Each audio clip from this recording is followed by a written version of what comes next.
Maginn standing in the tent of a British general, surrounded by enemy soldiers, carrying secrets that could end a war or cost you your life.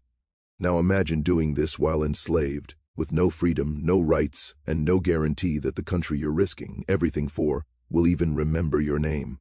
This is the true story of James Armistead, a man who played both sides of the Revolutionary War with such brilliance that he fooled one of Britain's most decorated generals, delivered intelligence that won the decisive battle of the Revolution, and then was forgotten by the very nation he helped create. What he did in the shadows changed the course of history. What happened to him afterward will break your heart and ignite your anger. The year was 1781, and the American Revolution had been raging for 6 brutal years.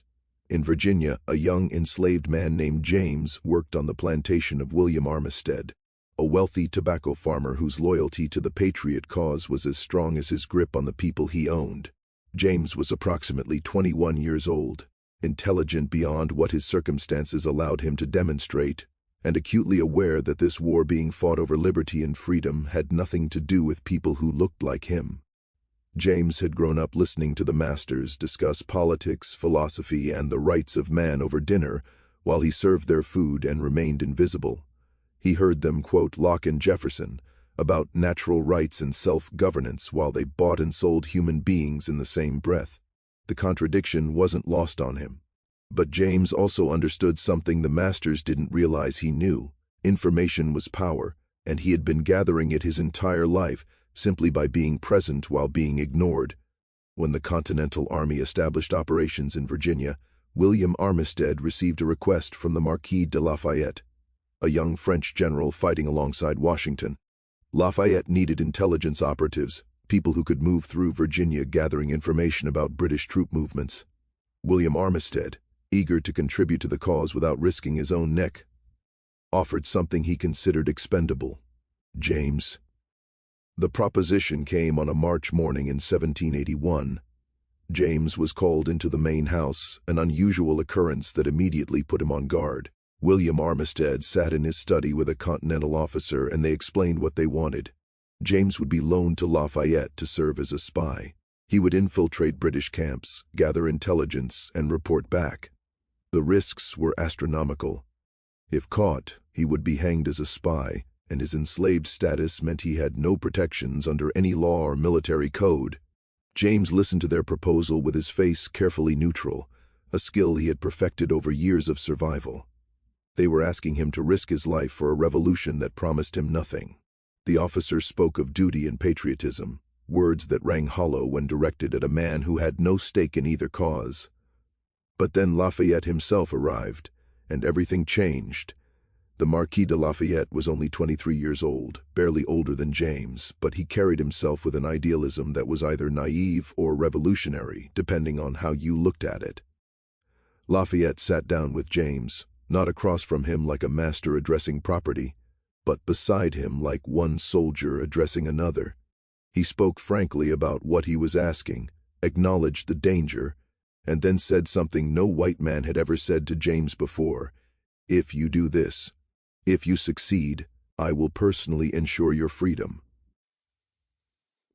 It was a promise that Lafayette had no legal authority to make. James belonged to William Armistead, and Virginia law didn't allow for emancipation based on military service. But Lafayette made the promise anyway, and something in his eyes made James believe him. More than that, James saw an opportunity, not just for his own freedom, but to prove something that white America refused to acknowledge: that enslaved people were just as intelligent, just as capable, and just as deserving of liberty as anyone else. James agreed, and in April 1781, he walked into the most dangerous performance of his life. The plan was audacious in its simplicity. James would approach the British lines posing as a runaway slave seeking protection. The British had issued proclamations promising freedom to any enslaved person who escaped Patriot masters and joined the British cause, a strategy designed to destabilize the colonial economy and swell British ranks. Thousands of enslaved people had already fled to British lines seeking the freedom that the self-proclaimed lovers of liberty wouldn't grant them. James would become one more face in that crowd. What made James different was his mission and his mind.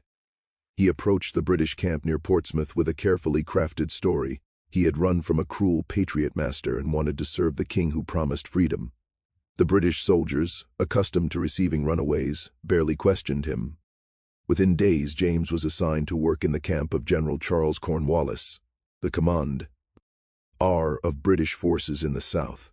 Cornwallis was a decorated military leader, educated at Eton and Cambridge, a man who considered himself vastly superior to the colonial rebels he was fighting. He never imagined that the enslaved man bringing him his meals and tending his quarters was memorizing every word of every conversation, every map spread on every table, every dispatch that crossed his desk. James became invisible again, but this time he weaponized that invisibility. The intelligence James gathered was extraordinary. He learned troop numbers, supply routes, fortification plans, and strategic intentions. He discovered which British units were demoralized, which officers disagreed with Cornwallis's strategies, and where the vulnerabilities existed. And then, in an act of almost unbelievable daring, James convinced Cornwallis to use him as a spy against the Americans. James approached a British officer and offered to return to the American lines as a British spy, claiming he could gather intelligence about Lafayette's forces. Cornwallis approved the plan, delighted to have an asset who could move between the lines. What Cornwallis didn't know was that James was now a double agent, feeding the British false information crafted by Lafayette while bringing accurate British intelligence back to the Continental Army. For months, James played this deadly game.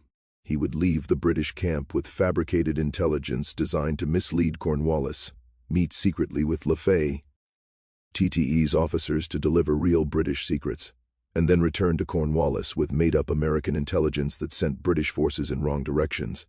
He walked a tightrope where one slip, one inconsistency, one suspicious officer could mean his execution. The stress was unimaginable.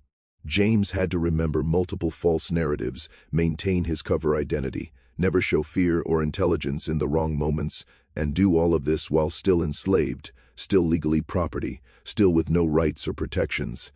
He carried the weight of knowing that American lives depended on the accuracy of his intelligence, while simultaneously maintaining the trust of British officers who would kill him without hesitation if they discovered the truth. In his rare, quiet moments, James thought about the bitter irony of his situation.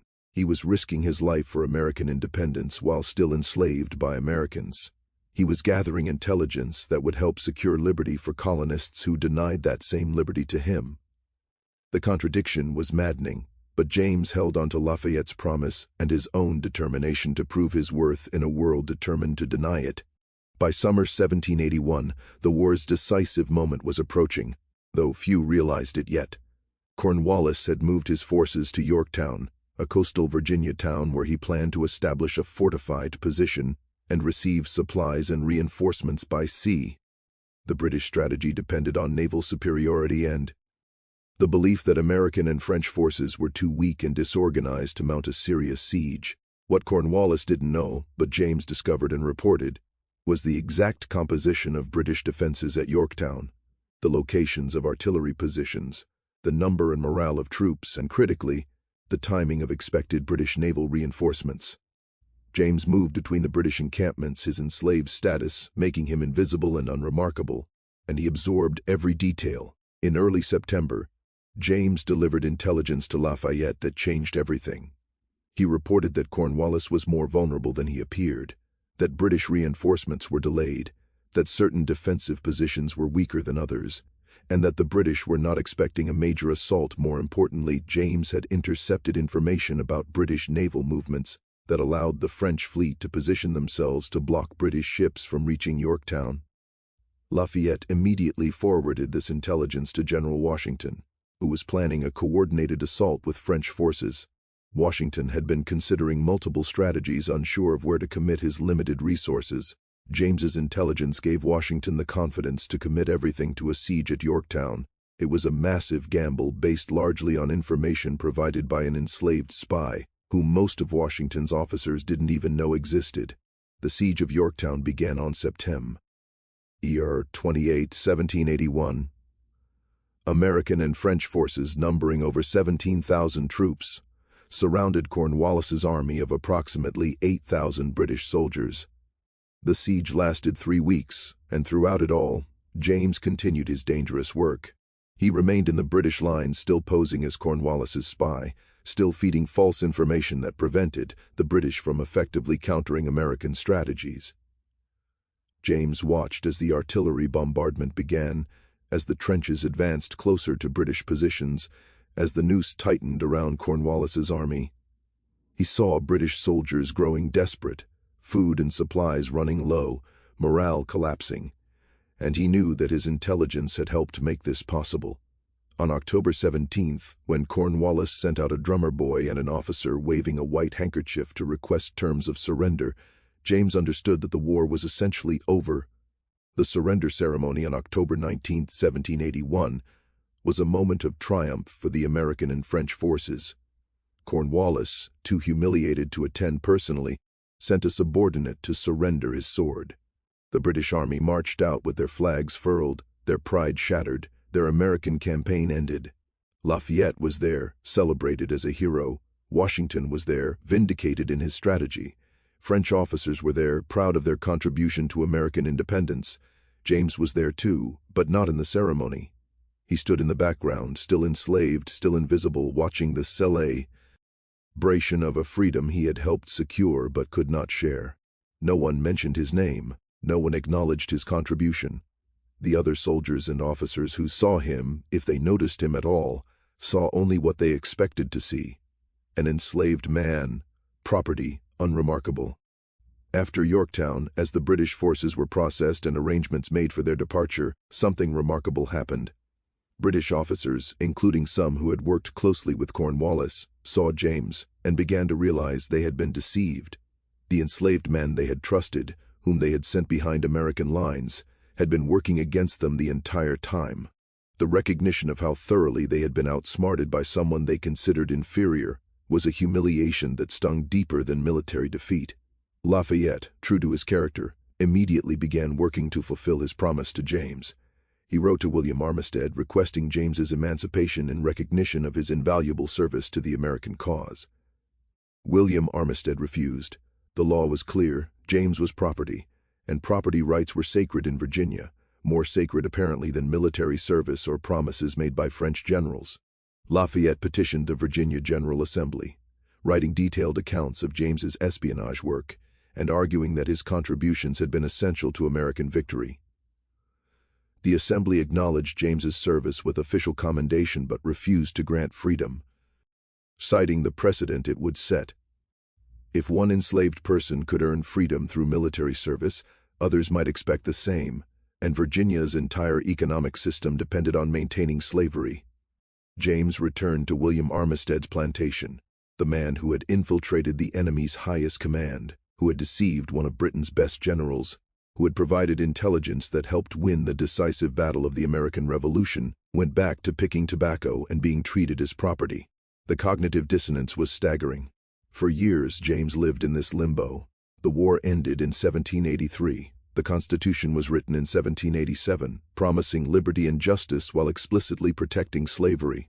James watched as the nation he had helped create celebrated freedom while denying it to him.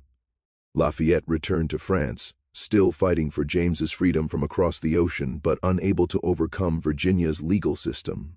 In 1784, James took a step that demonstrated both his pride and his pain. He added Lafayette to his name, becoming James Armistead Lafayette. It was an act of claiming connection to the man who had recognized his humanity and kept his promises to the extent possible. It was also a reminder to everyone who knew his story of the debt that remained unpaid.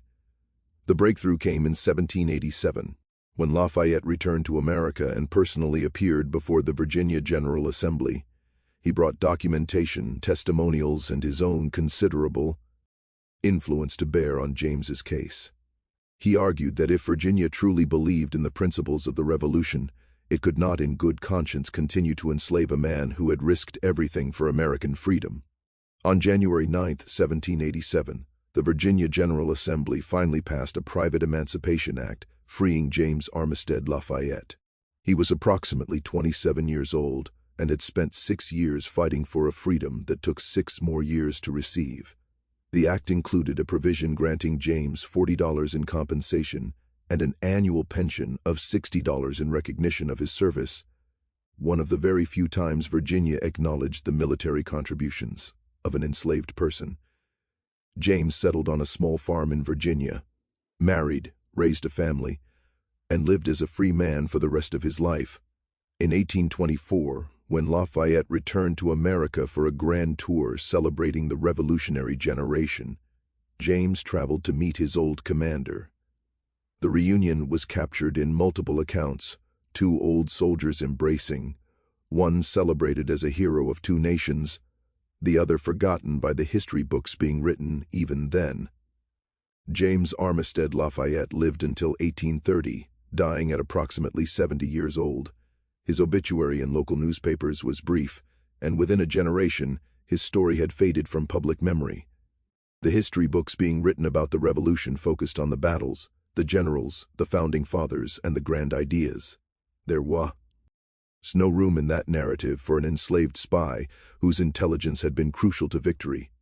For over a century, James's story was virtually unknown outside of a few specialized historical accounts. While Lafayette's name was immortalized in cities, streets, and monuments across America, the man who had risked everything on Lafayette's promise was erased. It wasn't until the late 20th century that historians began piecing together James's full story from military records, Lafayette's correspondence, and the sparse documentation that survived. Today, there are a few monuments to James Armistead Lafayette. His face appears in the background of some paintings of Yorktown, though often he's not identified. Some history books now include a paragraph or 2 about his espionage work. But for most Americans, his name remains unknown, his contribution unacknowledged, his story untold. James Armistead Lafayette's story forces us to confront uncomfortable truths about American history. He embodied the ideals of the Revolution: courage, intelligence, sacrifice for the greater good, while being denied the fruits of that revolution for years. His story reveals the hypocrisy at the heart of America's founding, a nation declaring that all men are created equal while building its economy on slavery, fighting for freedom while denying it to hundreds of thousands. But James's story is also one of extraordinary human dignity and resilience. He could have simply fled to British lines and accepted the freedom they offered. Instead, he chose the more dangerous path of becoming a double agent, risking execution to help secure American independence, even though America had given him nothing. When that independence was won and his freedom was still denied, he didn't give up. He fought for 6 more years through legal channels, maintaining his dignity and his claim to recognition. James Armistead Lafayette proved that intelligence, courage, and patriotism have nothing to do with race or legal status. He outthought British generals, executed one of the war's most successful espionage operations, and contributed directly to American victory. His erasure from history wasn't an accident or an oversight. It was a deliberate choice by a nation that wanted to celebrate its founding mythology without confronting the contradiction of slavery. We remember him now not just to correct the historical record, though that matters. We remember him because his story illuminates both the best and worst of America, the capacity for extraordinary courage and the willingness to deny recognition when it challenges comfortable narratives. James deserved to have his name known as well as Lafayette's, Washington's, or any of the celebrated heroes of the Revolution. He deserved to have his freedom without fighting for it twice. He deserved to have his story told to every generation. The double agent nobody remembers deserves to be forgotten no longer. James Armistead Lafayette, spy, patriot, hero, and a man who proved that freedom is not given but seized, that dignity cannot be taken, only denied, and that history may try to erase you, but the truth always survives. Remember his name, tell his story, honor his legacy.